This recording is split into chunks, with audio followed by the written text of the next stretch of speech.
Nunca pensé que las palabras más crueles de mi vida saldrían de la boca de mi propio hijo. Nunca imaginé que el niño al que cambié pañales, al que enseñé a caminar, al que consolé en cada pesadilla, me miraría a los ojos y me diría que ya no servía para nada, que era un viejo cansado, que mi lugar estaba en un asilo. Pero lo dijo, y cuando lo escuché sentí como si algo dentro de mí se quebrara en 1000 pedazos. No fue solo el dolor de las palabras, fue la frialdad con la que las pronunció, la indiferencia en sus ojos, como si yo fuera un mueble viejo que ya no encajaba en su casa nueva. Antes de continuar con mi historia, quiero pedirte algo. Si alguna vez has sentido que tus sacrificios no fueron valorados, si alguna vez te has preguntado si el amor de un padre tiene límites, entonces necesitas escuchar lo que pasó después. Porque lo que voy a contarte no solo cambió mi vida, cambió mi forma de entender qué significa realmente ser familia. Durante toda mi vida creí que el amor incondicional era suficiente, que si dabas todo por tus hijos ellos lo recordarían, que el respeto vendría naturalmente como una consecuencia del sacrificio. Me equivoqué. Y esa noche, frente a una mesa llena de comida que preparé con mis propias manos, aprendí la lección más amarga de mi existencia. Pero también aprendí algo más. Aprendí que la dignidad no tiene edad, que uno puede ser viejo pero no tonto, que las canas en mi cabeza no son señal de debilidad, sino de experiencia, y que cuando un hijo te falta al respeto, no es porque tú hayas fallado como padre, es porque él falló como hijo. Lo que pasó después de esa cena cambió todo. No solo para mí, también para él. Y cuando finalmente leyó el testamento, cuando vio lo que yo había planeado en silencio durante todos esos meses de humillación, lloró. Lloró como no lo había visto llorar desde que era un niño pequeño. Pero ya era demasiado tarde. Esta es mi historia. La historia de cómo un viejo cansado le enseñó a su hijo la lección que nunca olvidará. La historia de cómo el amor, cuando es verdadero, no se mide en herencias ni en propiedades. Se mide en respeto. Y cuando ese respeto se rompe, todo lo demás deja de tener sentido. Si estás listo para escuchar lo que realmente sucedió esa noche, lo que descubrí en los días siguientes, y cómo la justicia encontró su camino de la forma más inesperada, entonces quédate conmigo, porque te prometo que al final de esta historia, verás a tu propia familia con ojos diferentes. No te contaré un cuento de hadas. Te contaré la verdad, cruda, dolorosa, pero necesaria. Una verdad que muchos mayores vivimos en silencio sin atrevernos a hablar por miedo a parecer resentidos o amargados. Pero yo ya no tengo miedo. Ya no me importa lo que piensen, porque aprendí que decir la verdad no es venganza, es liberación. Y mi liberación comenzó exactamente 3 meses después de aquella cena. El día en que decidí que ya no iba a ser el viejo cansado que mi hijo quería enviar al asilo, sino el hombre que les demostraría que subestimar a un padre por su edad es el error más grande que pueden cometer. Me llamo Eduardo Méndez. Tengo 73 años. Y durante 52 años creí que había construido una familia perfecta. Nací en un pequeño pueblo de la provincia de Valencia donde las casas tenían patios con limoneros y las familias se sentaban en la calle a tomar fresco en las noches de verano. Mi padre era carpintero. Mis manos aprendieron el oficio antes de cumplir los 10 años. No teníamos mucho, pero teníamos dignidad. Y trabajo. Siempre trabajo. A los 22 años conocí a Teresa. La vi un domingo saliendo de misa con ese vestido blanco de flores amarillas que guardó hasta el día de su muerte.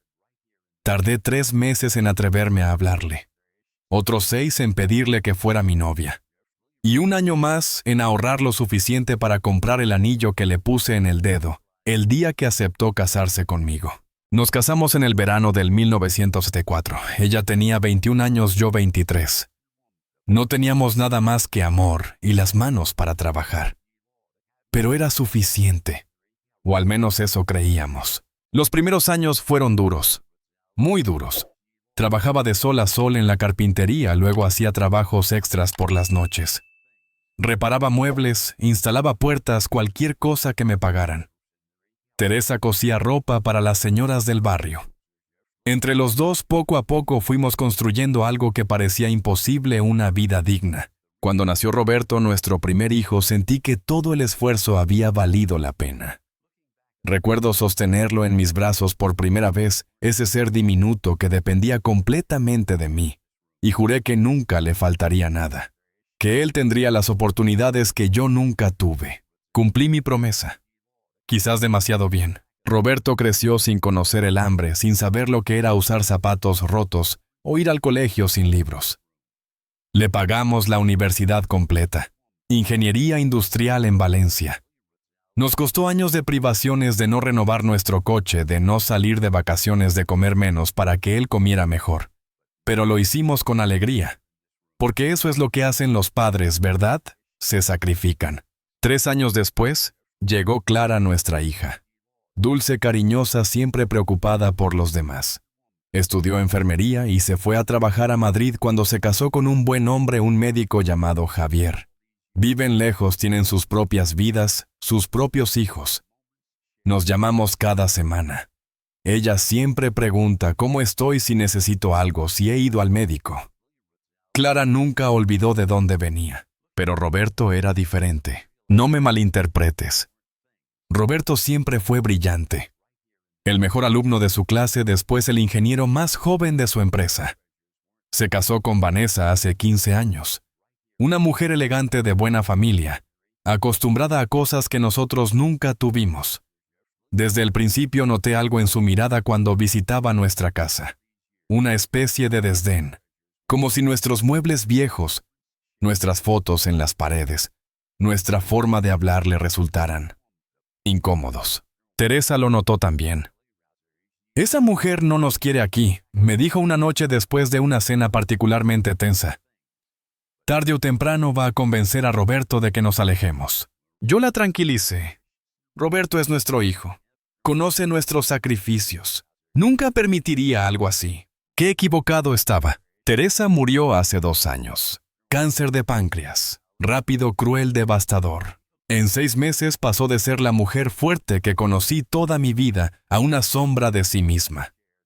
Murió en casa, en nuestra cama, agarrando mi mano. Sus últimas palabras fueron: «Cuida de los niños, Eduardo. Y cuídate tú».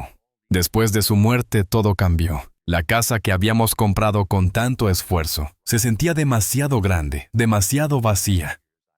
Los domingos eran los peores. Teresa siempre insistía en las comidas familiares. Ella cocinaba durante horas, preparaba su paella especial, sus postres, todo con amor. Y la familia venía. Roberto, Vanessa, los nietos. Clara cuando podía venir desde Madrid. Después de que Teresa muriera, intenté mantener la tradición. Pero cocinar solo es diferente. La paella nunca me quedaba como a ella. Y noté algo más. Roberto venía menos. Siempre tenía excusas. Trabajo, compromisos, los niños tenían actividades. Cuando venía Vanessa, miraba las cortinas viejas, la vajilla desportillada, las manchas en las paredes que yo ya no podía alcanzar para pintar. Y susurraba cosas al oído de Roberto. Cosas que yo no alcanzaba a escuchar, pero que podía imaginar. Un día, hace 6 meses, Roberto me llamó. «Papá, necesitamos hablar sobre la casa». Y así empezó todo. Era un domingo de octubre. Lo recuerdo perfectamente porque el sol entraba por la ventana de la cocina con esa luz dorada del otoño que a Teresa tanto le gustaba. Había estado cocinando desde las 9 de la mañana. Paella valenciana, la receta que intentaba perfeccionar desde que ella se fue. Había ido al mercado temprano para comprar los ingredientes más frescos. Judías verdes, garrofón, pollo de corral, conejo. Todo como a ella le gustaba hacerlo. La mesa estaba puesta con el mantel de los domingos. Ese mantel blanco con bordados azules que Teresa había comprado en nuestro 20º aniversario. Estaba un poco gastado en los bordes, es verdad. Pero para mí seguía siendo hermoso porque guardaba tantos recuerdos. Tantas comidas en familia. Tantas risas. Puse 6 platos. 1 para mí, 1 para Roberto. 1 para Vanessa. Y 3 más para mis nietos. Pablo, de 14 años. Sofía, de 11. Y el pequeño Marcos, de 8. Los extrañaba. Antes venían cada domingo, llenaban la casa de ruido y alegría.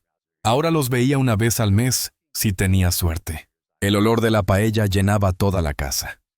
Había seguido cada paso con cuidado. El sofrito perfecto, el caldo en su punto, el fuego preciso para que se formara el socarrat.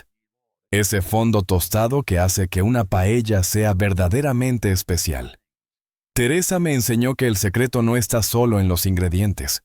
Está en el tiempo, en la paciencia, en el amor con el que cocinas. Mientras removía el arroz, miraba las fotografías en la pared del comedor. Tantos años, tantas memorias. Roberto de niño, con su primer diente caído. Clara en su comunión. Todos juntos en la playa de Cullera el verano del 89. Teresa sonriendo con ese sombrero de paja que nunca quería ponerse, pero que yo insistía porque el sol la quemaba. Cuando todo comenzó a cambiar, no fue de repente, fue gradual. Como cuando la luz del día se va convirtiendo en noche sin que te des cuenta del momento exacto en que oscureció. Primero fueron pequeñas cosas, Roberto llegando tarde, Vanessa rechazando mi comida con excusas amables. Estoy a dieta, Eduardo. Los niños ya comieron. Tenemos que irnos temprano. Luego las visitas se espaciaron más. Y cuando venían, notaba las miradas. Vanessa observaba las grietas en las paredes. El sofá desgastado, la televisión vieja que aún funcionaba perfectamente pero que para ella era un dinosaurio. La escuchaba susurrar a Roberto. No las palabras exactas, pero el tono. Ese tono de disgusto. Y Roberto cambiaba. Ya no me abrazaba al llegar como antes. Ya no me preguntaba por mi salud, por mis achaques. Ya no se sentaba conmigo después de comer para tomar café y hablar de la vida. Ahora revisaba su teléfono constantemente, respondía mensajes. Parecía estar siempre en otro lugar, aunque su cuerpo estuviera en mi casa. Ese domingo en particular, llegaron a las 2:15, 15 minutos tarde. Antes Roberto habría llamado para disculparse. Ahora simplemente entraron. Vanessa con ese perfume caro que me irritaba la nariz. Roberto con un traje impecable que probablemente costaba más que mi pensión de 3 meses. «Hola, papá», dijo Roberto sin mirarme a los ojos. Dio un beso rápido en mi mejilla. Frío. Mecánico. Los niños entraron corriendo. Al menos ellos todavía me abrazaban con algo de cariño. «Abuelo, ¿qué cocinaste?», preguntó Pablo, aunque pude notar que su entusiasmo era menor que antes. También él estaba cambiando, creciendo, alejándose. «Paella», respondí con una sonrisa. «Como le gustaba a vuestra abuela». Vanessa dejó escapar un suspiro apenas audible. Pero yo lo escuché. Era un suspiro de fastidio. Como si mencionar a Teresa fuera un inconveniente. Nos sentamos a la mesa. Serví la paella con cuidado, asegurándome de que cada plato tuviera una buena porción de todo. El conejo, el pollo, las verduras, el socarrat crujiente del fondo. «Se ve bien, papá», dijo Roberto sin mucha convicción. Comimos en silencio durante los primeros minutos. Yo esperaba algún cumplido, alguna señal de que apreciaban el esfuerzo. Pero solo había el sonido de los tenedores contra los platos. Los niños comían con las caras pegadas a sus teléfonos. Vanessa picoteaba su comida como si fuera una obligación desagradable. «¿Está buena?», pregunté finalmente, necesitando llenar el silencio que se había vuelto insoportable. «Sí, papá, está bien», respondió Roberto sin levantar la vista. «Está bien». No deliciosa, como Teresa solía decir. No increíble, como Roberto decía cuando era niño. Solo está bien. Como si mi esfuerzo de 5 horas en la cocina mereciera apenas una respuesta automática. Intenté hacer conversación. Le pregunté a Pablo por el colegio. Respuestas monosilábicas.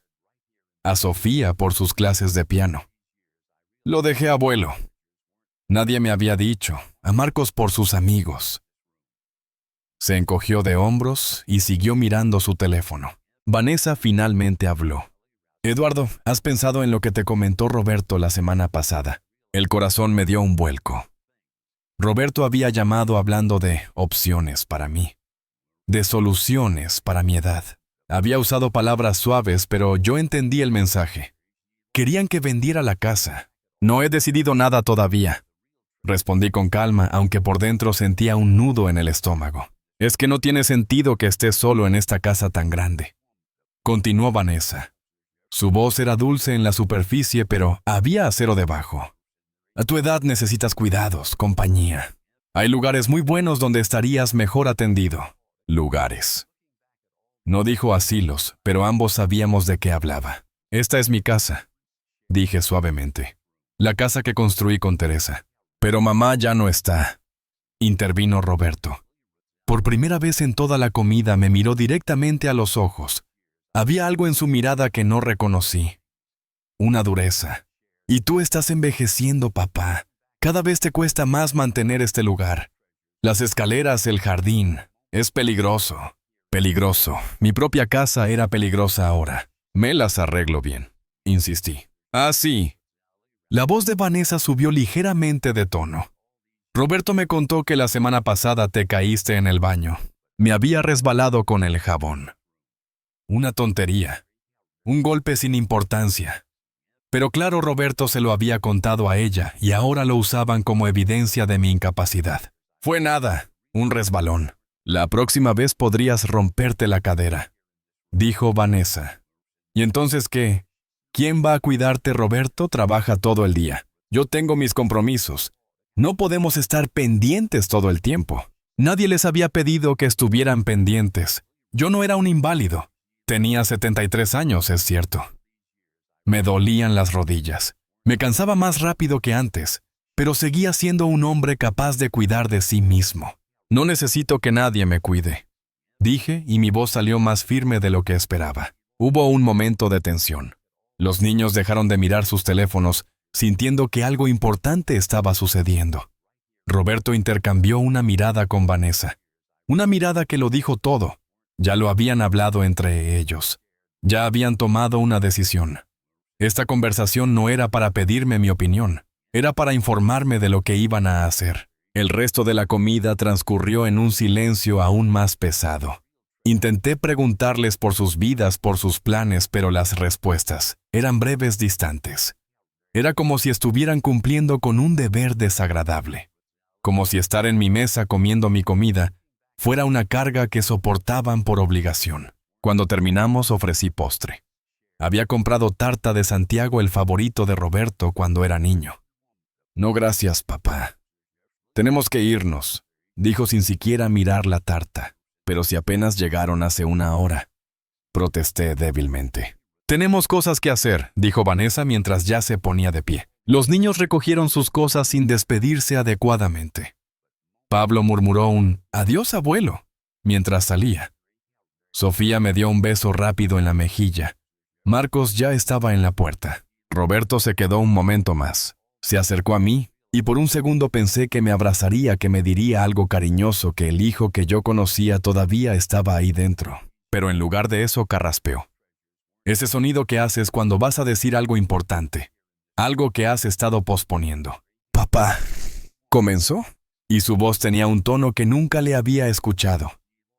«Necesito que entiendas algo». Me preparé. Algo en su postura, en la forma en que evitaba mi mirada, me dijo que lo que venía no sería bueno. Vanessa y yo hemos estado hablando, mucho, y no sabemos, que lo mejor para ti es que vendas esta casa.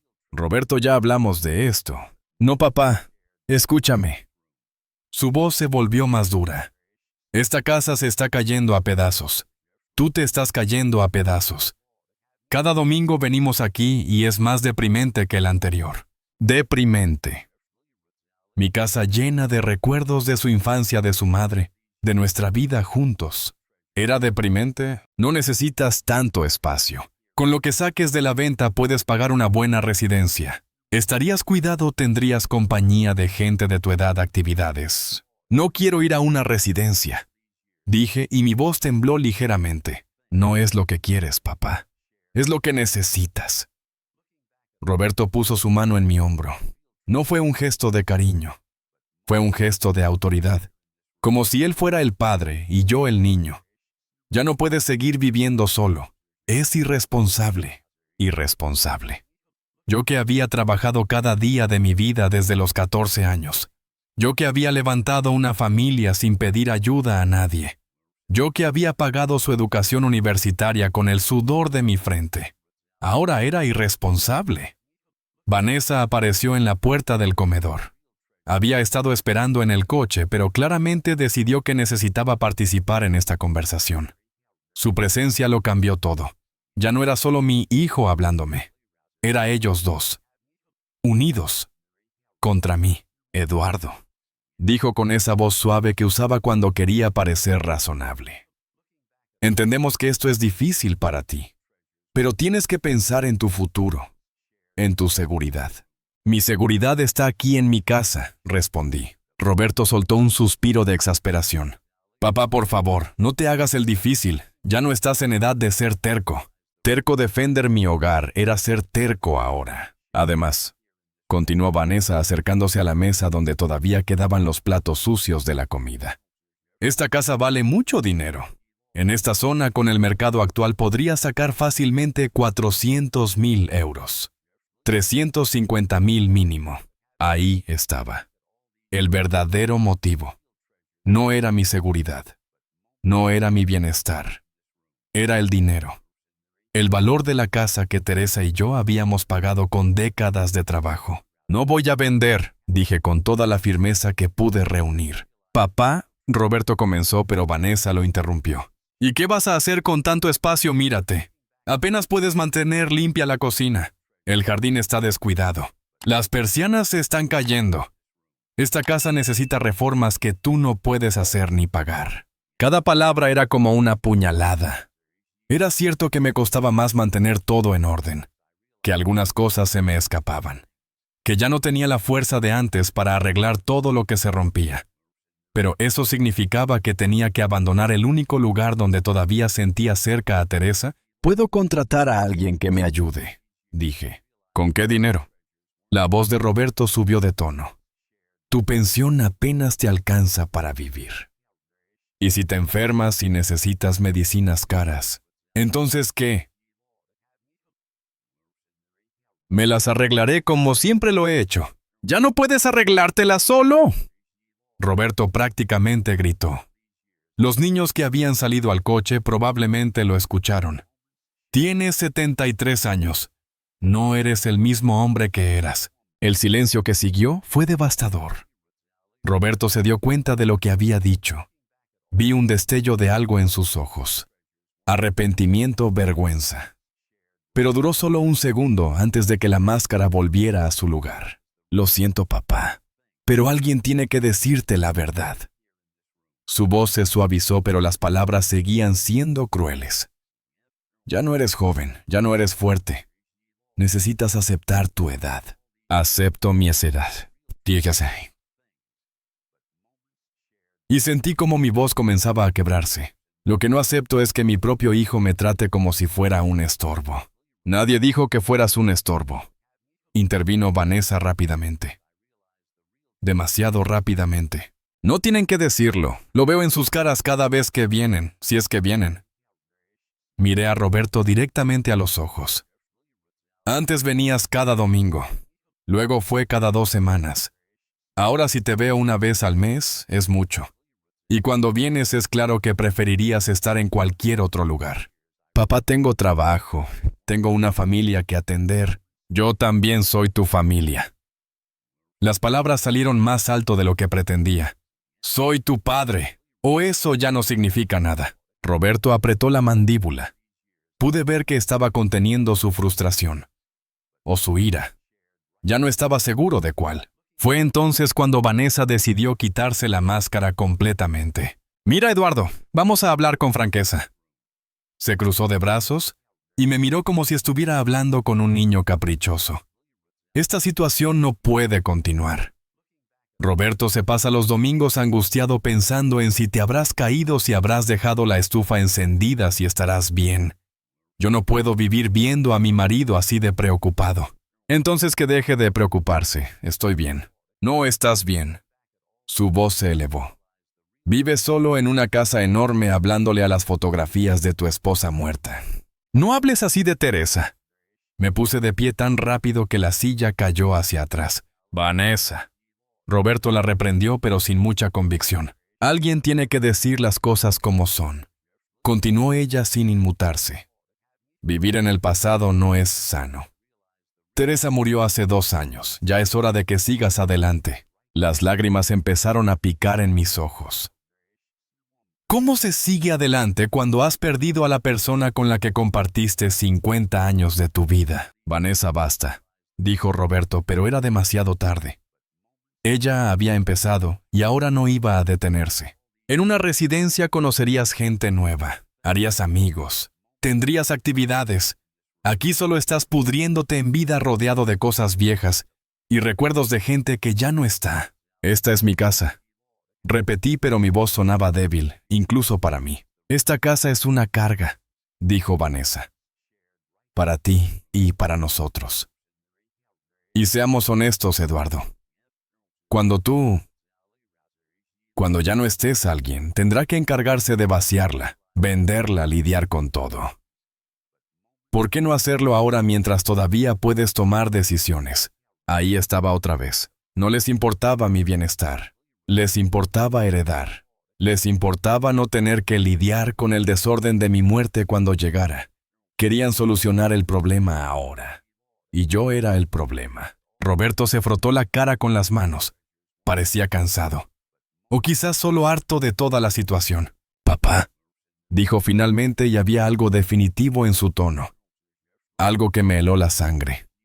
«Vamos a hacerte las cosas fáciles. Vanessa y yo hemos estado buscando residencias. Encontramos una excelente en las afueras. Jardines bonitos, habitaciones privadas, personal médico las 24 horas. Está a solo 20 minutos de nuestra casa. No voy a ir a ninguna residencia. La visitaremos juntos el próximo fin de semana». Continuó como si no me hubiera escuchado. «Y luego pondremos la casa en venta. Tengo un amigo que es agente inmobiliario. Dice que la puede vender en menos de 2 meses, si el precio es correcto». «No estás escuchándome. No voy a vender mi casa». «Entonces, ¿qué propones?». Roberto finalmente explotó. «Que nos quedemos de brazos cruzados hasta que te mueras solo aquí. Hasta que un día no contestes el teléfono y tengamos que venir a encontrarte tirado en el suelo». «No soy un inválido». «Pero tampoco eres el hombre que eras», Roberto prácticamente me gritó en la cara. «Mírate bien. Eres un viejo cansado que se niega a aceptar la realidad. Un viejo cansado». Esas palabras quedaron suspendidas en el aire como un veneno. Roberto se dio cuenta de lo que había dicho. Vi cómo su rostro cambiaba, cómo abría la boca para retractarse, para disculparse. Pero Vanessa puso su mano en su brazo. Y algo en ese gesto, en la forma en que lo detuvo, me dijo que ella estaba de acuerdo. Que eso era exactamente lo que ambos pensaban de mí. Un viejo cansado. «Tal vez tengas razón», dije en voz baja. Tan baja que casi no me reconocí. «Tal vez soy un viejo cansado». Roberto abrió la boca para hablar, pero levanté mi mano para detenerlo. «Pero este viejo cansado todavía es dueño de esta casa. Este viejo cansado todavía puede tomar sus propias decisiones. Y este viejo cansado les está pidiendo que se vayan. Ahora. Papá, fuera». Mi voz no temblaba ahora. Estaba firme. «Clara, salgan de mi casa». Vanessa soltó una risa sarcástica. «Muy dramático, Eduardo. Pero esto no termina aquí. Roberto es tu único hijo varón. Tiene derechos. No tiene ningún derecho sobre mí mientras yo esté vivo». La miré directamente a los ojos. «Y por mucho que a ti te pese, todavía estoy muy vivo». «Esto es ridículo», dijo ella volteándose hacia Roberto. «¿Vas a permitir que tu padre nos hable así?» Roberto parecía dividido. Por un momento, solo por un momento, vi al niño que solía ser. Al muchacho que me abrazaba cuando tenía pesadillas. Al joven que lloró en mi hombro el día que enterramos a su madre. Pero ese momento pasó. «Tienes una semana para pensarlo, papá», dijo con voz fría. «Una semana para tomar la decisión correcta. Porque si no lo haces, tendré que tomar medidas». «¿Medidas? ¿Qué medida?» «¿Qué medidas?» «Medidas legales». Vanessa sonrió. Era una sonrisa sin alegría. «Si no estás capacitado mentalmente para tomar decisiones sobre tu propio bienestar, un juez puede nombrar a Roberto como tu tutor legal. Y entonces, él podrá tomar esas decisiones por ti». La habitación dio vueltas. Estaban amenazándome con declararme incapaz. Con quitarme mi autonomía, mi dignidad, todo lo que me quedaba. No se atreverían. Dije, pero incluso yo podía oír la duda en mi voz. Papá, no nos obligues a llegar a eso, dijo Roberto, y había algo de súplica en su tono. Pero también había determinación. Solo queremos lo mejor para ti. Lo que quieren es mi casa, dije. Lo que quieren es deshacerse de mí de la forma más conveniente posible. Piensa lo que quieras, dijo Vanessa recogiendo su bolso. Pero tienes 7 días. Después de eso, actuaremos. Se dirigieron hacia la puerta. Roberto se detuvo un momento, me miró por encima del hombro. Te llamaré en unos días, dijo. No te molestes. Algo pasó por su rostro. Dolor. Enojo, ya no podía distinguir. Ya no reconocía a mi hijo. Se fueron.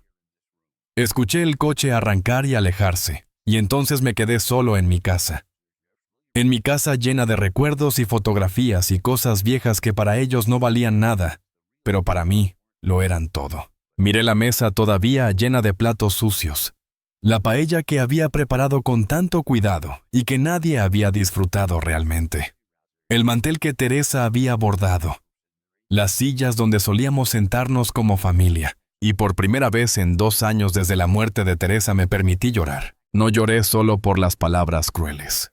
No lloré solo porque mi hijo me había llamado un viejo cansado. Lloré porque entendí algo que había estado negando durante meses. Mi hijo ya no me quería. O si me quería era un amor conveniente. Un amor que tenía condiciones. Un amor que dependía de que yo hiciera lo que ellos querían. De que yo no fuera una molestia. De que yo facilitara sus planes para mi futuro. Me senté en el suelo de la cocina, mi espalda contra los gabinetes que yo mismo había instalado 30 años atrás. Miré el techo que había pintado, las baldosas que había colocado. Esta casa era más que paredes y techo.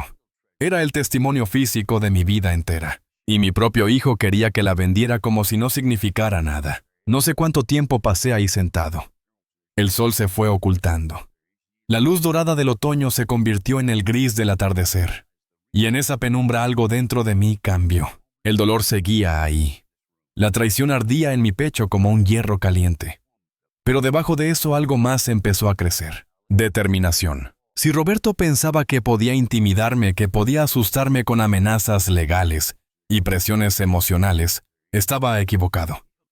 Si pensaba que era lo suficientemente tonto como para no ver que solo le interesaba mi dinero, mi casa, mi herencia, también estaba equivocado. Había llamado a su padre un viejo cansado, pero este viejo cansado había sobrevivido a la pobreza, al trabajo duro, a la pérdida del amor de su vida. Este viejo cansado todavía tenía un cerebro que funcionaba perfectamente. Y este viejo cansado iba a demostrarle que subestimar a tu padre por su edad es el error más grande que puedes cometer. Me levanté del suelo. Mis rodillas protestaron, pero me levanté. Recogí los platos de la mesa. Guardé las sobras de la paella en el refrigerador. Lavé cada plato con cuidado como Teresa me había enseñado. Y mientras lo hacía, mientras la espuma del jabón cubría mis manos arrugadas, empecé a hacer algo que no había hecho en mucho tiempo. Empecé a planear. Si querían que fuera un viejo cansado, les daría exactamente eso, por fuera. Pero por dentro iba a demostrarles quién era Eduardo Méndez realmente. No iba a ser la víctima de esta historia. Iba a ser el que escribiera el final. Esa noche no dormí. Me quedé sentado en el sillón de la sala, ese sillón viejo donde Teresa y yo solíamos ver las noticias juntos cada noche. Apagué todas las luces, excepto la lámpara pequeña del rincón, la que ella usaba para tejer. La casa estaba en silencio. Un silencio que ya no era pacífico. Era opresivo. Pesado. Cada crujido de la madera, cada sonido del viento contra las ventanas, me recordaba que estaba solo, completamente solo. Repetí cada palabra de la conversación en mi mente, una y otra vez, como si al reproducirla pudiera encontrar algún sentido, alguna explicación que hiciera menos doloroso lo que había pasado. Eres un viejo cansado. Las palabras de Roberto resonaban en mi cabeza. No podía detenerlas, no importaba cuánto lo intentara, volvían, como olas que golpean la orilla una y otra vez. ¿En qué momento perdí a mi hijo? ¿Fue cuando conoció a Vanessa? ¿O fue antes? ¿Fue gradual o hubo un momento específico en que dejé de ser su padre para convertirme en una carga? Cerré los ojos. Intenté recordar al Roberto niño, al que corría hacia mí cuando llegaba del trabajo, al que se subía a mis hombros y reía cuando lo llevaba por toda la casa fingiendo que era un avión. Más alto, papá, más alto. Podía escuchar su risa. Esa risa limpia de niño, cuando todo era simple, cuando yo era su héroe. ¿Cuándo dejé de ser su héroe? Me levanté del sillón. Mis piernas estaban entumecidas por haber estado sentado tanto tiempo. Caminé hacia la pared donde estaban todas las fotografías. Había docenas. Teresa insistía en imprimir cada foto importante. Los recuerdos se guardan en papel, no en pantallas, decía. Tomé una foto de Roberto a los 5 años, su primer día de escuela. Tenía puesta una mochila enorme que casi era más grande que él. Sonreía mostrando el hueco donde había perdido su primer diente. Yo estaba arrodillado junto a él, mi brazo sobre sus hombros. Los dos sonreíamos. ¿Dónde estaba ese niño ahora? ¿Dónde estaba el muchacho que lloraba en mi regazo cuando su primer amor lo rechazó en la secundaria? ¿Dónde estaba el joven que me abrazó llorando? El día que le dije que había conseguido reunir suficiente dinero para pagar su universidad completa. Gracias, papá. Te prometo que te haré sentir orgulloso. Cumplió su promesa. Era un ingeniero exitoso. Ganaba buen dinero. Tenía una familia, una casa grande, un coche nuevo cada 2 años. Por esos estándares, supongo que sí me hizo sentir orgulloso. Pero ahora de pie, en mi sala vacía, mirando su foto de niño, me preguntaba qué tipo de orgullo era ese. ¿De qué servía que tuviera éxito profesional si había perdido su humanidad en el camino? ¿De qué servía que ganara mucho dinero si no sabía el valor de lo que realmente importaba? Dejé la foto en su lugar. Mis manos temblaban. Caminé hacia la cocina. Los platos ya estaban limpios, pero la paella sobrante seguía en el refrigerador. La había guardado pensando que quizás Roberto llamaría al día siguiente para disculparse, que vendría a buscar comida para llevar como solía hacer antes. Pero no iba a llamar, lo sabía. Saqué el recipiente. Lo miré. 5 horas de trabajo, el mejor arroz que pude comprar. Pollo de corral. Todo el amor que todavía tenía para darle a mi hijo puesto en un plato de comida que apenas había tocado. ¿Qué hice mal? Esa pregunta me perseguía como un fantasma. Debía haber hecho algo mal. Los padres son responsables de cómo resultan sus hijos. No. Si Roberto podía mirarme a los ojos y llamarme un viejo cansado, si podía amenazarme con quitarme mi autonomía, mi casa, mi dignidad, entonces yo debía haber fallado en algún punto. Lo malcrié. Le di demasiado. Teresa siempre decía que debíamos tener cuidado de no darle todo sin que aprendiera el valor del esfuerzo. Pero yo quería que tuviera lo que yo nunca tuve. Quería que no conociera el hambre, el frío, la vergüenza de no poder comprar los libros de la escuela. Fue ese mi error. Le quité la oportunidad de aprender a valorar las cosas. Me senté en la mesa de la cocina. La misma mesa donde habíamos comido juntos apenas unas horas antes. Apoyé mi cabeza en mis manos. Teresa. ¿Qué hago? Hablaba con ella constantemente. Vanessa tenía razón en eso, aunque lo dijera con crueldad. Sí hablaba con las fotografías, con los recuerdos, porque era la única forma de no sentirme completamente solo. Teresa, nuestro hijo, quiere encerrarme. Quiere vender nuestra casa, la casa que construimos juntos. ¿Recuerdas cuando firmamos la hipoteca? Estábamos aterrados. 30 años de pagos. Pero lo logramos. Pagamos cada cuota a tiempo. Y ahora él quiere que la venda como si no significara nada. El silencio era la única respuesta, siempre lo era, pero en mi mente podía escuchar su voz. Dulce, firme cuando necesitaba hacerlo. Eduardo, tú criaste a un buen niño. Lo que se convirtió después, eso es su elección, no tu culpa. Pero era verdad. ¿O era solo lo que necesitaba creer para no sentirme como un fracaso total? Miré el reloj. Las 3 de la mañana. Había estado despierto casi 24 horas. Pero no tenía sueño. Solo tenía este dolor en el pecho que no se iba. Este peso que me hacía difícil respirar. Así se sentía la traición. Había escuchado historias. Vecinos amigos de mi edad que me contaban sobre hijos desagradecidos, sobre familias rotas por dinero, por propiedades, por herencias. Siempre pensé que eso les pasaba a otros, no a mí, no a mi familia. Nosotros somos diferentes, le decía a Teresa cuando escuchábamos esas historias. Nosotros criamos a nuestros hijos con valores. ¡Qué ingenuo fui! ¡Qué increíblemente ingenuo! Me levanté y caminé hacia el estudio, el pequeño cuarto que había convertido en oficina años atrás. Encendí la luz. Todo estaba como Teresa lo había dejado. Sus libros en el estante, su máquina de coser en la esquina, las cortinas que ella había hecho a mano. Abrí el cajón del escritorio. Ahí estaban todos los documentos importantes. Las escrituras de la casa, mi testamento, los papeles del seguro, todo organizado meticulosamente como Teresa insistía que debía estar. Saqué el testamento. Lo había hecho hace 5 años, poco después de que Teresa fuera diagnosticada. Era simple. Todo se dividía equitativamente entre Roberto y Clara. La casa, los ahorros, las pocas inversiones que teníamos. Mitad y mitad. Porque eso es lo que hacen los padres justos. No tratan a sus hijos por igual. Pero mientras miraba el documento, mientras leía las palabras que hablaban de mi muerte, como si fuera un asunto administrativo más, algo dentro de mí se endureció. ¿Por qué Roberto debería heredar esta casa?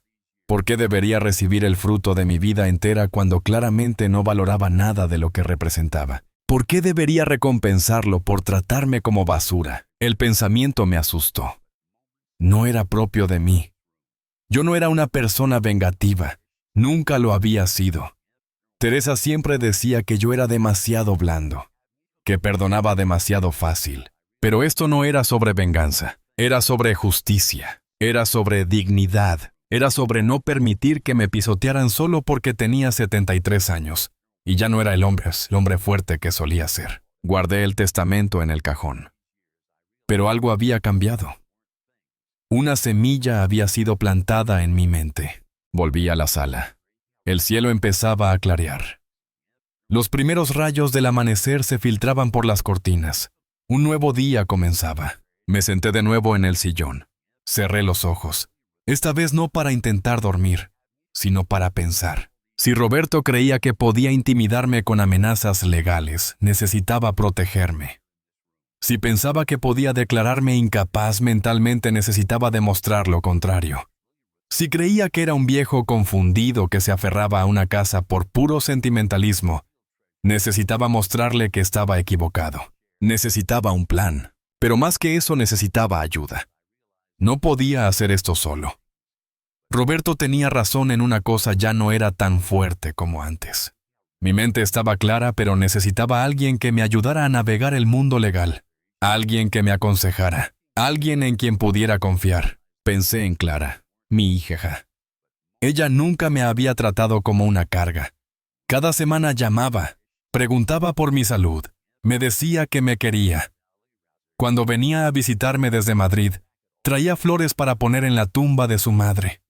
Se sentaba conmigo durante horas solo para hacerme compañía. Debería llamarla a contarle lo que Roberto había hecho, pero algo me detenía. Clara amaba a su hermano. Si la metía en medio de esto, la obligaría a elegir lados. Y no quería hacer eso. No quería romper lo que quedaba de nuestra familia más de lo que ya estaba roto. No. Necesitaba a alguien externo. Alguien que pudiera ver la situación objetivamente. Alguien que entendiera las leyes y pudiera protegerme. Necesitaba un abogado. La idea me asustaba. Nunca había necesitado un abogado para nada. Teresa y yo manejábamos nuestros asuntos de forma simple. Pagábamos nuestras cuentas. Cumplíamos las reglas. Vivíamos vidas honestas que no requerían intervención legal. Pero esto era diferente. Esto era guerra. Una guerra que no había buscado. Una guerra que no quería. Pero una guerra en la que no podía permitirme perder. El sol ya estaba completamente arriba. Escuché a los pájaros cantando afuera. El mundo seguía girando como si nada hubiera cambiado.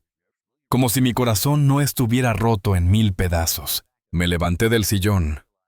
Mis articulaciones protestaron. Me dolían las rodillas. Me dolía la espalda. Me dolía todo. Roberto tenía razón. Era viejo. Estaba cansado. Pero había una diferencia entre estar cansado y estar derrotado. Y yo no estaba derrotado. No todavía. Caminé hacia el baño. Me miré en el espejo. Un hombre viejo me devolvió la mirada. Arrugas profundas. Ojos cansados. Pelo completamente blanco. Pero en esos ojos vi algo que no había visto en mucho tiempo. Determinación. Me duché. Me afeité con cuidado. Me puse mi mejor camisa. La azul que Teresa me había regalado en nuestro último aniversario juntos. Desayuné. Café negro y tostadas, simple, como me gustaba. Y luego hice algo que no había hecho en años. Abrí la guía telefónica. Necesitaba encontrar un abogado.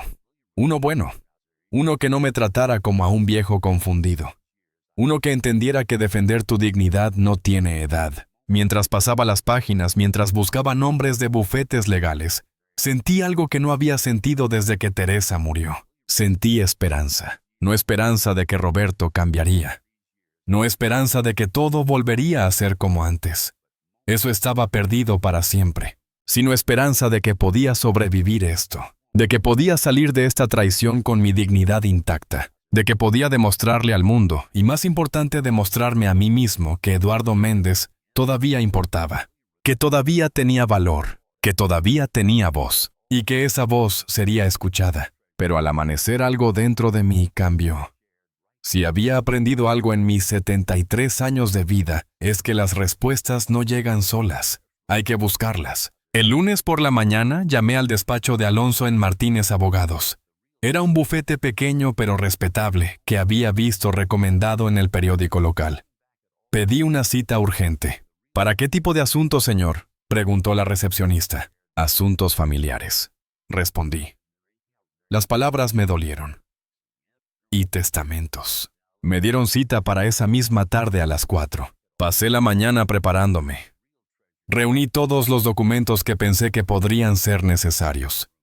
Las escrituras de la casa, mi testamento actual, los estados de cuenta del banco, los papeles del seguro, todo lo que Teresa había organizado tan meticulosamente. Mientras organizaba los documentos, encontré algo que no había visto en años.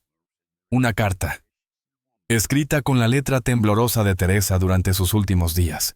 Estaba en un sobre con mi nombre. La había dejado para mí, pero nunca había tenido el valor de abrirla.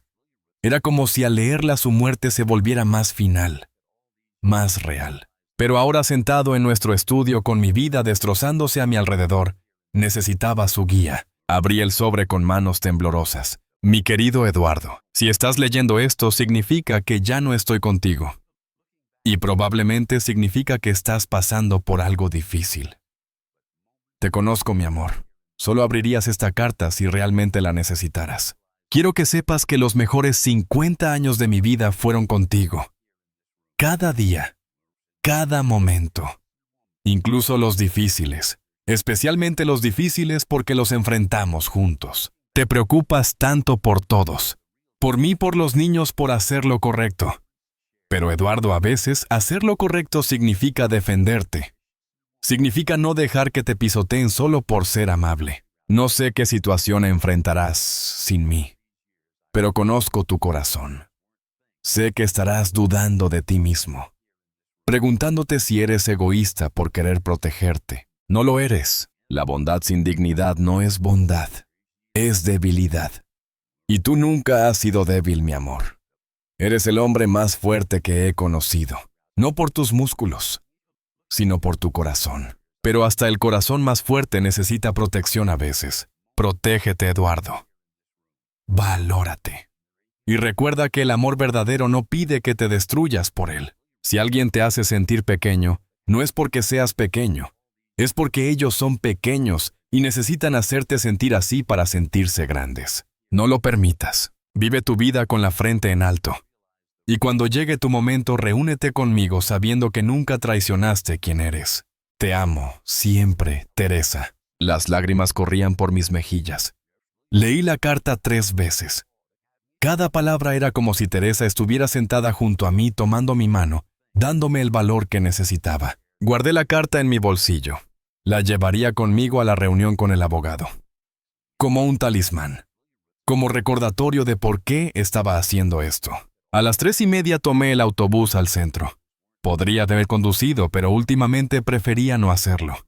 Mis reflejos ya no eran los mismos. Otra cosa que Roberto usaría contra mí si supiera. El despacho estaba en un tercer piso de un edificio antiguo.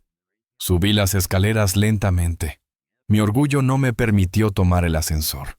Todavía podía subir 3 pisos de escaleras. La recepcionista me saludó con amabilidad. Me ofreció café que acepté agradecido. Esperé solo 10 minutos antes de que me llamaran. El abogado Martínez era un hombre de unos 50 años.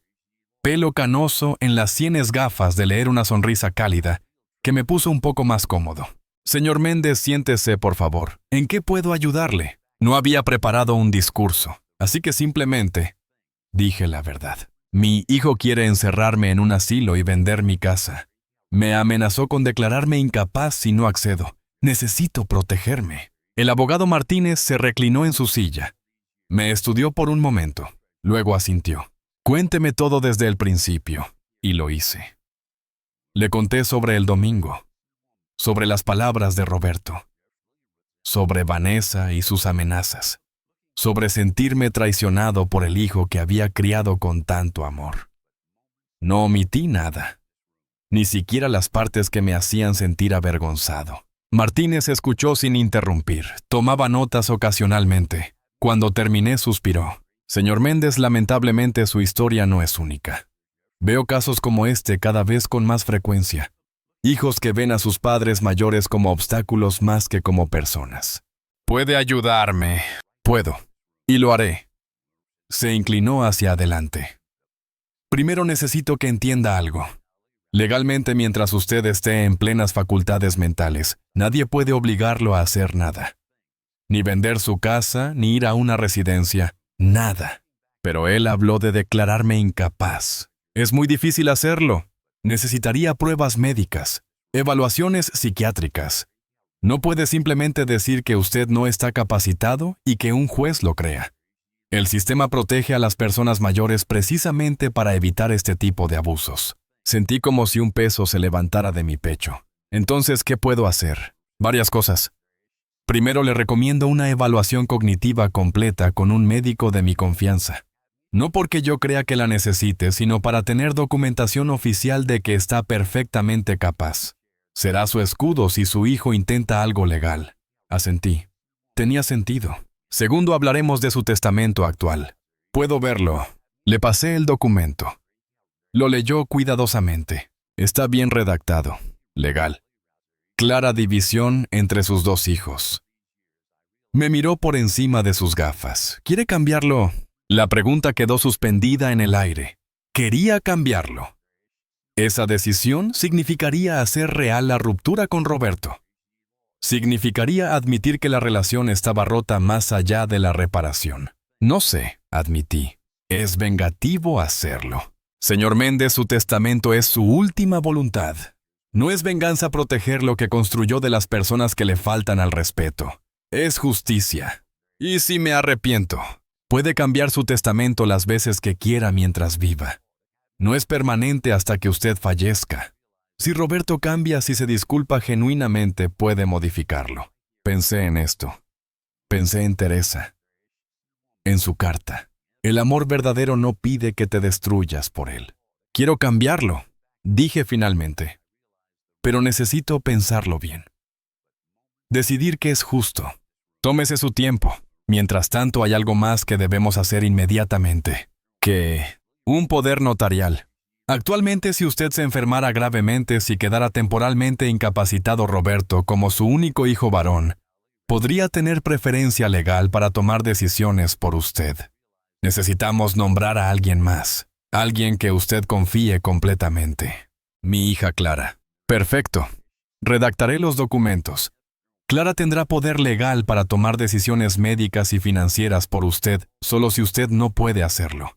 Esto evita que Roberto pueda hacer algo sin su consentimiento.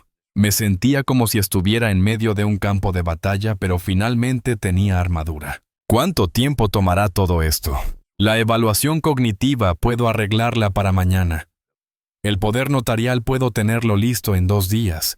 El Nuevo Testamento, cuando usted decida qué quiere hacer, toma aproximadamente una semana. Tengo una semana antes de que Roberto dijo que actuaría. Martínez sonrió. Fue una sonrisa que me gustó. Era la sonrisa de alguien que había peleado estas batallas antes y sabía cómo ganarlas. Entonces trabajaremos rápido.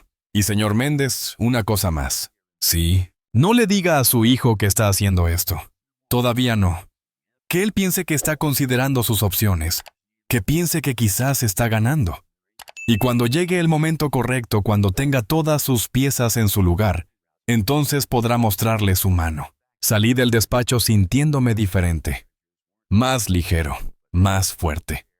Por primera vez en días, sentía que tenía control sobre mi vida. Durante los siguientes días, seguí el plan al pie de la letra. Fui a la evaluación cognitiva. El doctor Ramírez, un psicólogo geriátrico, me hizo pruebas durante 3 horas. Memoria, razonamiento lógico, capacidad de tomar decisiones. Pasé todo con excelencia. Señor Méndez, su mente está más clara que la de muchas personas 30 años más jóvenes que usted, me dijo al final. Cualquiera que cuestione su capacidad mental está mintiendo o tiene motivaciones ocultas.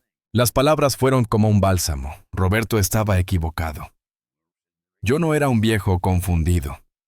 Era un hombre mayor con una mente perfectamente funcional. El miércoles Clara llegó desde Madrid.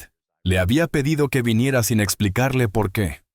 Solo que era importante. Nos sentamos en la sala. Le conté todo. Cada palabra que Roberto había dicho. Cada amenaza. Cada humillación. Mi hija lloró. Papá, lo siento tanto. Debí darme cuenta. Debí ver lo que estaba pasando. No es tu culpa, mi amor. Tú has sido maravillosa. ¿Qué vas a hacer? Le expliqué el plan. El poder notarial, la evaluación cognitiva, la posibilidad de cambiar el testamento. Pero papá, él es mi hermano. Yo no quiero estar entre ustedes. No estás entre nosotros. Estás a mi lado. Eso es diferente. Y si Roberto alguna vez cambia, si se disculpa genuinamente, todo puede volver a como era. Pero hasta entonces necesito protegerme. ¿Me ayudarás? Clara tomó mis manos entre las suyas. Por supuesto, papá. Siempre. Firmamos los documentos del poder notarial el jueves. Clara ahora era legalmente responsable de mis decisiones, si yo no podía tomarlas. Roberto había perdido esa carta. El viernes Roberto llamó, justo como había predicho Martínez. Papá, ¿lo pensaste? Visitaremos la residencia este fin de semana. Su voz era casual, como si estuviera preguntando sobre el clima. Como si no me hubiera destrozado 5 días atrás. Todavía estoy pensando, mentí. No hay mucho que pensar, papá. Es lo mejor para todos. Para todos. Siempre era para todos. Nunca para mí. Te llamaré cuando decida, dije, y colgué antes de que pudiera responder. Esa noche me senté con Martínez una última vez. Había tomado mi decisión sobre el testamento. ¿Estás seguro?, me preguntó. Completamente. El abogado asintió y comenzó a escribir. Mi nuevo testamento era simple pero claro. La casa iría a Clara. Los ahorros se dividirían mitad para Clara, el otro cuarto para una fundación benéfica que ayudaba a personas mayores en situaciones de abuso familiar, y el último cuarto para mis nietos en un fideicomiso, que solo podrían acceder a los 25 años. Roberto recibiría exactamente 1 euro. Y una carta. Quiero que la carta sea parte del testamento, le dije a Martínez. Que sea leída en voz alta cuando se abra. Poco usual, pero se puede hacer. ¿Qué dirá la carta? Saqué un papel donde la había escrito la noche anterior. Roberto, te dejo 1 euro porque en algún momento perdiste la capacidad de valorar lo que realmente vale. No es venganza, es una lección. El respeto no se hereda, se gana. Y tú perdiste el mío. Martínez leyó la carta. Sonrió tristemente. Es digno, señor Méndez. Doloroso, pero digno. Es justo, corregí. La justicia a veces duele. Firmé el testamento. 2 testigos lo validaron. Era oficial. Ahora solo tenía que esperar el momento correcto para que Roberto lo supiera. Y ese momento decidí sería cuando viniera a echarme de mi propia casa. Esa fue la última vez que hablé con Roberto como su padre. La próxima vez que lo vi fue como el hombre que le enseñaría la lección más dura de su vida. Pasaron 2 semanas. Roberto llamaba cada pocos días, cada vez más insistente, cada vez más impaciente. Yo le daba largas. Todavía estoy pensando, necesito más tiempo. No me presiones. Podía sentir su frustración creciendo. Vanessa probablemente lo estaba presionando. Habían hecho planes. Tenían al agente inmobiliario esperando. La residencia reservada. Solo faltaba que el viejo terco cooperara. Pero el viejo terco tenía otros planes. Un sábado por la tarde Roberto apareció sin avisar. Toqué el timbre insistentemente. Lo escuché discutir con Vanessa afuera. Dije que no debías venir sin llamar primero, decía ella. Pero él ya había perdido la paciencia. Abrí la puerta. Hola, papá. Necesitamos hablar. Entonces habla. No los invité a pasar. Me quedé en el umbral bloqueando la entrada. Algo que nunca había hecho antes. Mi casa siempre había estado abierta para ellos. Pero ya no merecían esa hospitalidad. ¿Podemos entrar?, preguntó Roberto. Depende. ¿Vienes a insultarme de nuevo? A llamarme viejo cansado. A amenazarme. Roberto tuvo la decencia de verse incómodo. Papá, lo de la otra vez, me excedí, lo siento. ¿Lo sientes? ¿Qué parte? Llamarme viejo cansado. Amenazarme con declararme incapaz. Decirme que mi casa es deprimente. ¿Qué parte lamentas exactamente, Roberto? Todo, papá. Todo. Pero sus ojos no coincidían con sus palabras. Esto era solo una estrategia. Una forma de suavizarme para conseguir lo que quería. No te creo. Vanessa intervino. Eduardo, todos dijimos cosas que no debíamos. Fue una conversación acalorada. Pero el punto sigue siendo el mismo. Necesitas cuidados. Necesitas estar en un lugar seguro. Estoy seguro aquí. Por favor, papá. Roberto suspiró. No hagas esto más difícil de lo que tiene que ser. El agente inmobiliario puede venir la próxima semana. El mercado está excelente. Podemos conseguir un precio increíble. No voy a vender mi casa. Entonces, ¿qué propones? Roberto finalmente explotó, perdiendo la compostura que había intentado mantener. No puedes quedarte aquí solo. Es peligroso. Es irresponsable. Ya tuvimos esta conversación. Y claramente no escuchaste. Oh, escuché perfectamente. Escuché a mi hijo decirme que soy una carga. Que mi casa, la casa donde creciste, donde tu madre murió, no vale nada. Escuché todo muy claramente. Roberto se frotó la cara con frustración. No quería decir esas cosas. Pero las dijiste, y no puedes retirarlas. Papá, por favor, déjame mostrarte algo. Finalmente los dejé entrar. Fuimos a la sala. En la mesa de centro había preparado varios documentos. Los coloqué cuidadosamente esa mañana sabiendo que este momento llegaría. ¿Qué es esto?, preguntó Roberto. Siéntense. Se sentaron. Vanessa miraba los papeles con curiosidad. Roberto parecía nervioso. Después de nuestra última conversación decidí que tenías razón en algo. Necesitaba poner mis asuntos en orden. Asegurarme de que todo estuviera legal y claro. Bien, eso es bueno, papá. Así que fui a ver a un abogado. El señor Martínez, un hombre muy profesional. Vi cómo Roberto y Vanessa intercambiaban una mirada. No esperaban esto. También visité a un médico, el doctor Ramírez, especialista en salud mental geriátrica. Me hizo pruebas cognitivas completas.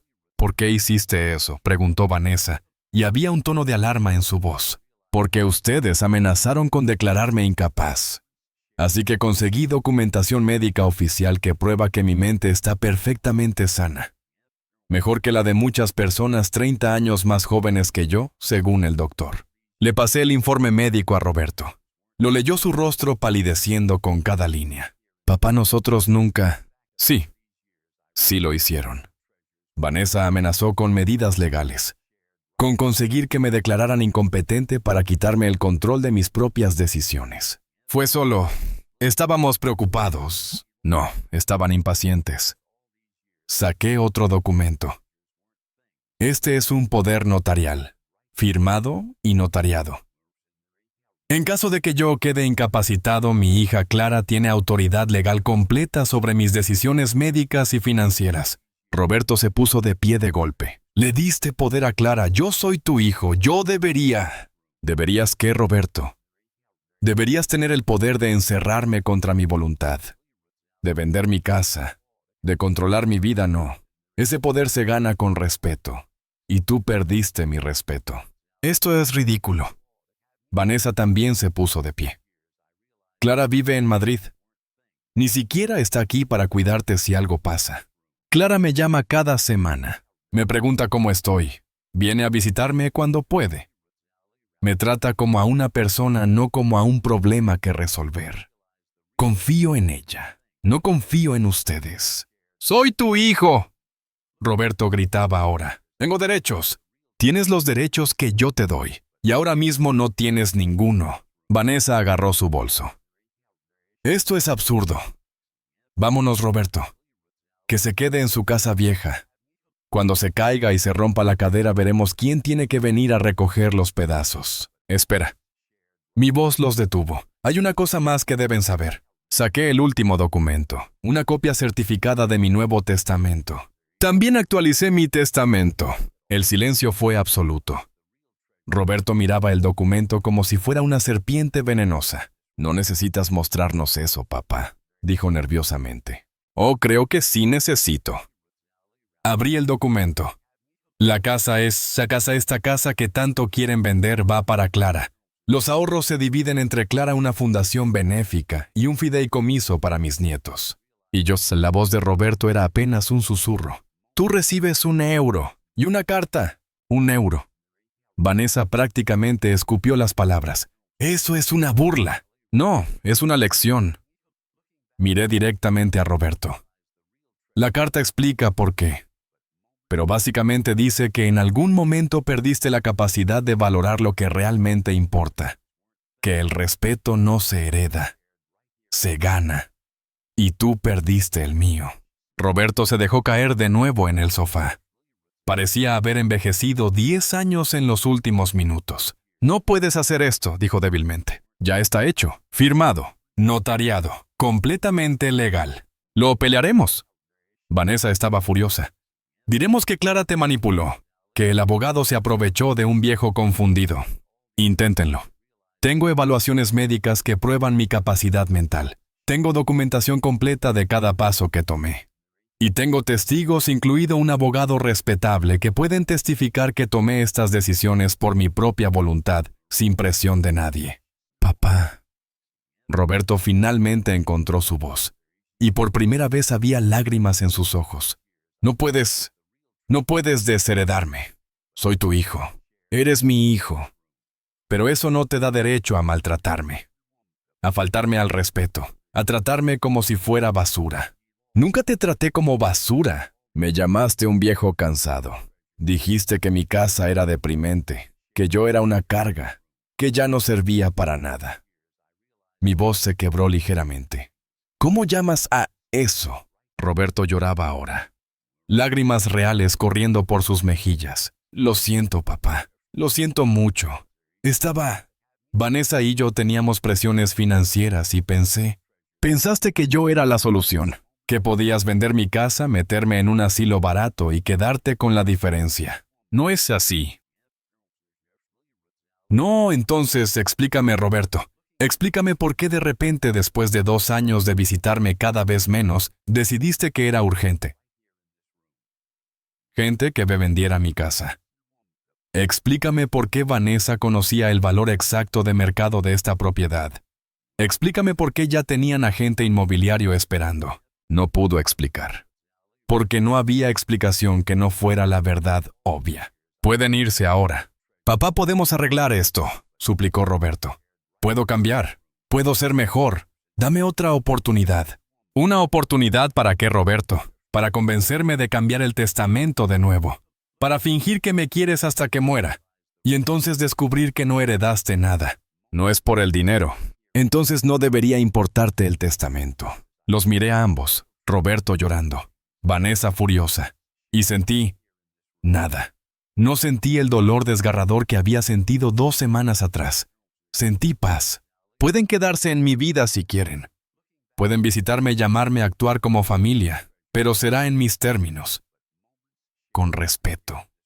Con dignidad. Y si no pueden hacer eso, entonces pueden irse y no volver. «Vámonos, Roberto», dijo Vanessa tirando de su brazo. Pero Roberto no se movió. Se quedó sentado llorando, mirándome como si finalmente entendiera lo que había perdido. «Te amaba, papá. Te amo». El amor se demuestra, Roberto. No se declara. Se fueron. Los vi irse desde la ventana. Roberto se dio vuelta una vez como esperando que yo saliera corriendo tras él, que lo perdonara, que todo volviera a ser como antes. Pero no lo hice. Cerré las cortinas. Han pasado 8 meses desde ese día. Roberto ha llamado 3 veces. Conversaciones breves, incómodas. Dice que quiere arreglar las cosas. Pero nunca ha dicho específicamente qué es lo que lamenta. Nunca ha reconocido realmente el daño que causó. Clara me visita cada mes. A veces me quedo con ella en Madrid unos días. Mis nietos, sus hijos, me abrazan con cariño genuino. Me siento más familia en la casa de Clara que nunca me sentí en esos últimos domingos con Roberto. La casa sigue siendo mía. La mantengo lo mejor que puedo. Contraté a una señora que viene 2 veces por semana a ayudarme con la limpieza y las cosas que me cuestan. Me cuesta, pero mi orgullo y mi independencia valen ese costo. Aprendí algo importante en todo esto. Aprendí que la edad no te hace débil. No te hace tonto. No te quita el derecho a ser tratado con dignidad. Aprendí que a veces el amor significa dejar ir, incluso cuando duele. Especialmente cuando duele. Aprendí que defender tu dignidad no es egoísmo, es supervivencia. Y aprendí que puedes criar a tus hijos con todo el amor del mundo, pero al final ellos eligen qué tipo de persona ser. Y esa elección no es tu responsabilidad, es de ellos. Si Roberto cambia algún día, si realmente entiende y se disculpa de corazón, consideraré cambiar el testamento. Porque no soy vengativo, pero tampoco soy tonto. La dignidad no tiene edad. El respeto no se ruega. Y el amor que te pide destruirte no es amor. Es una lección que aprendí demasiado tarde en la vida. Pero mejor tarde que nunca. Si mi historia te tocó el corazón, si te hizo reflexionar sobre tu propia familia, entonces valió la pena compartirla. Me gustaría saber desde qué ciudad me estás escuchando. Me gustaría saber si has vivido algo similar. Porque créeme, no estás solo. Somos muchos los mayores que enfrentamos esto. Y necesitamos hablar de ello. Mi consejo, si puedo darte uno, es este. Protege lo tuyo. Busca ayuda legal si la necesitas.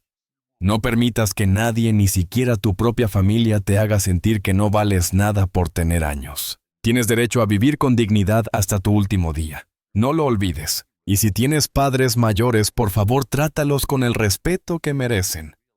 No por lo que puedan dejarte cuando mueran, sino porque son seres humanos que te dieron la vida y merecen vivir la suya con honor. El dinero se gasta. Las casas se venden. Pero la forma en que tratas a las personas que te amaron incondicionalmente, eso te define para siempre. Yo me llamo Eduardo Méndez. Tengo 73 años. Vivo en Valencia, España. Y esta es mi historia. Si mi historia te ayudó de alguna forma, compártela con alguien que pueda necesitarla. Hay muchas personas mayores sufriendo en silencio pensando que no tienen opciones. Tienen opciones. Siempre hay opciones. Gracias por escucharme hasta el final. Gracias por darle valor a la historia de un viejo que se negó a ser tratado como basura. Un abrazo fuerte desde mi casa. Mi casa que todavía es mía. Y que seguirá siendo mía hasta el día que yo decida. Hasta pronto. Eduardo Méndez. 73 años, Valencia, España.